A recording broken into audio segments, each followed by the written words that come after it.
Well, usually people do what's known as trigger warning. Well, I'm not going to get too much into the details of the accusations. In either case, to be fair to Aaron, I'm doing more of an overview and kind of just a shock in all reaction. Now, granted, I'm not that naive anymore. For those who don't know or just coming into the debate, Aaron was accused. I don't want to even say accused anymore. We definitely have proof in some cases. He was been accused of doing quite a lot of very disturbing things behind the scenes, even in front of the camera, because he actually called the cops in one situation where he basically provoked a fight in Florida. So the basic gist is that Aaron has done quite a few criminal and questionable acts for the past couple of years, a lot of them involving women. Now it puts out a video with Neil Gaiman in the title. And again, I want to be clear, these are serious accusations. And I've done something in another video, so I don't want to repeat myself. But basically, Neil has been accused by several women of doing some pretty alarming things. And it's interesting that part of what they're accusing him of is manipulating them, trying to silence them, so on and so forth. So even if you don't believe the worst things, some of this does ring true and is very alarmingly similar to what happened with Aaron. And I know probably most people listening to this know this already, but this is not ancient history. This literally is the last couple of weeks. One of his ex-girlfriends, Jenna Miscavige, came out publicly and was very precise and detailed. Again, those videos are gone now, but people have done little commentaries. I have myself. You can go back to the other videos. But she spelled out in detail how, in her eyes, he has been abusive for about a whole year that they've been together. Now, in her latest video, she does admit there were faults on both sides. Aaron screamed at her constantly, lied a lot, cheated on her, misled her, but she admits she did some bad things too, and also was screaming at him. Also, to be fair to Aaron, he never went beyond a certain point, right? He never called her names or anything like that, but still, she felt this was getting out of hand, so she broke off the relationship.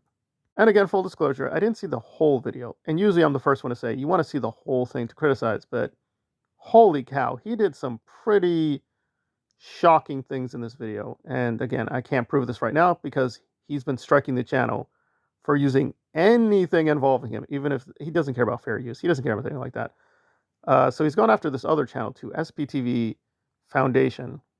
And with good reason, because that channel has found tons, even I've forgotten this, tons of little clips and little parts of his videos where he outright admits that, yes, I've been doing terrible things.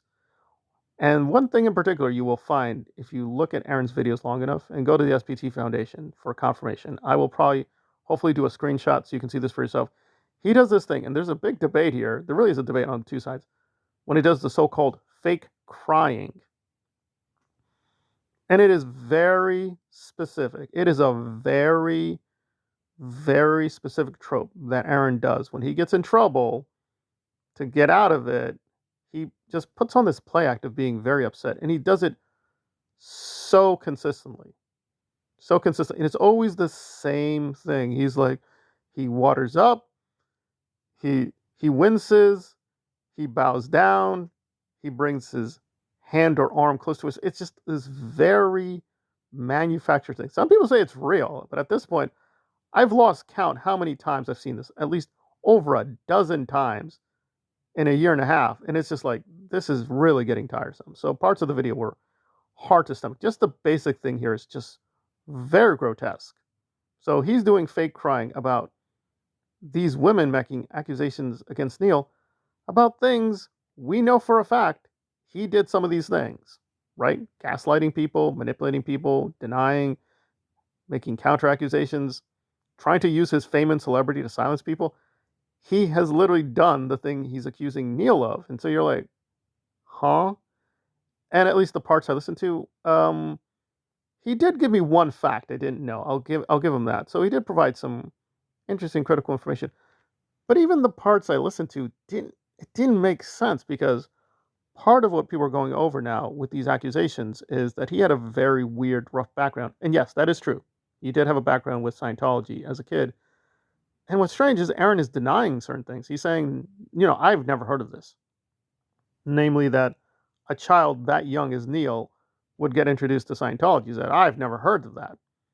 Well, that's very strange because with Serge Del Mar, and I'll be very quick with him, he's a complete fraud. But Serge Del Mar, that's not his real name either, by the way.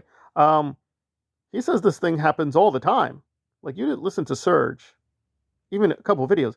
He routinely says over and over and over and over again that extremely young children are introduced to Scientology. So is Aaron saying Serge is a liar? Or does he not care? I don't know. And also, again, I'd love for Aaron to have completely invalidated Serge's weirdo, stupid fantasies because you listen to any of the videos, they are sounding so stupid and deranged. However, to be fair, this is what I don't like about Serge either.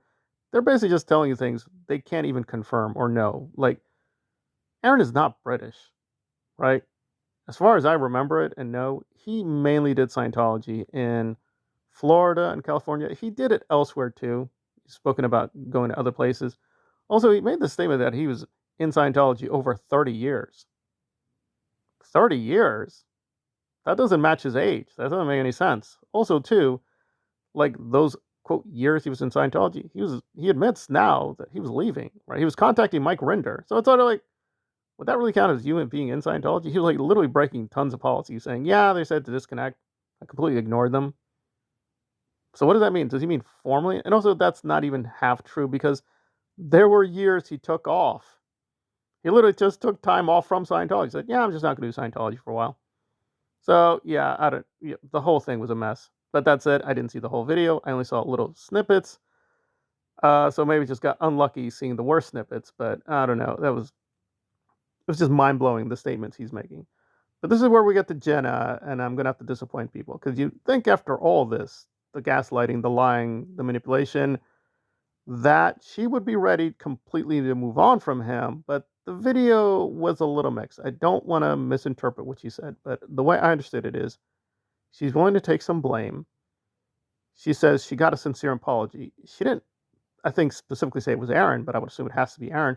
But she received some kind of apology and feels satisfied. Okay, fine, that was sincere. That's a start. But I want to stress this very much. She's not forgiving Aaron. She is not forgiving Aaron. Now, that's very critical, which means there's something to forgive, right? If Aaron did nothing wrong, she wouldn't think about forgiving him. She'd be like, okay, well, it really wasn't anything. So, yeah, apparently it went that bad. She's like, well, I'm going to have to think over whether I can forgive him. But apparently they will find a way to reconcile because, as far as I know, she's still officially on the SPTV Foundation, which Aaron runs as a president. So, it's all very tricky and hazy. It's all very tricky and hazy. I guess my basic gist here is not just the sheer hypocrisy. Like, Aaron has been hypocritical and lied to us, but this is a whole other level. Even the basic title was not even correct. There is zero. Again, I'm not defending Neil at all. He has very disturbing ties to Scientology. Let's be very clear on that. However, there is zero evidence he is currently a Scientologist. As far as I know, he doesn't even go to the events. He doesn't go to even any of the fundraisers. He is helping them, but it is much more behind the scenes. His family is deeply involved, but as far as I know, if you ask me, like, and I've read tons of Neil Gaiman. I've seen a lot of interviews with him. If you ask me now, like, well, what do you think he is? What is he? Like his belief system? I don't think I know. I think he's actually probably either a humanist or an atheist because he doesn't really seem to have any specific belief system. He definitely knows a lot of systems, right? He's read a lot of mythologies. He's very clearly well read in many different religions. So I don't know. I think he probably does have aspects of Scientology in his daily life. Probably that would explain a lot. But in terms of his actual fiction, I can't remember any real allusions to Scientology at all. In fact, I would say that sometimes he's mocking cults, definitely in a few of the comics. So I don't know. It's all very disturbing. And again, I'm not really losing a lot of sleep. I've always thought Alan Moore was a better writer. I've always gravitated to his work a lot more. That said, I cannot deny to you that Neil Gaiman is a talented writer. Given what's happened, I luckily have never really bought any of his books. I bought one trade paperback, so it's not a big sacrifice for me if these things turn out to be true to stop reading him or stop paying for his books because I just don't have a library of Neil Gaiman stuff. I will double check because I have tons of books. So if you do care about this case, I would tell you don't try to what's the word subsidize them anymore. However, if you don't care about this case, you don't care about these women. Well, listen, I'm going to have to be brutally honest. If you don't care about those things, I can't deny he is a good writer. I can't deny that he is a very very good writer. However, I think we should have a balance in terms of what writers and celebrities can do and subsidizing them. So just the Scientology thing alone makes me now not want to support him. But you have to make your own choice. But I do think people are doing this really weird revisionist history that they're denying he's a good writer or they're thinking he put in Scientology propaganda in his fiction. And I'm like, please in the comments tell me different. I just have not seen that. So it just seems like he has led two lives, being this very tricky customer behind the scenes, but up front, he's a very affable, likable, and very talented writer. So there we are. So, but the main gist here is Aaron trying to moralize on this issue is horrifically stupid. I'm just like, really? You are the last guy to do a commentary on this issue completely, and the comment section is a complete mess too. There are a few people who pushed back, but I was like, I'm amazed that people are congratulating Aaron for exposing Neil Gaiman. I'm like, have you been asleep the last month? Are you guys totally comatose? Something is not act. It's just very strange. It's very strange. But that said, very disturbing accusations. We'll have to see where they go. But uh, Aaron trying to weigh in with his fake crying is just horrible. It's just horrible on so many levels.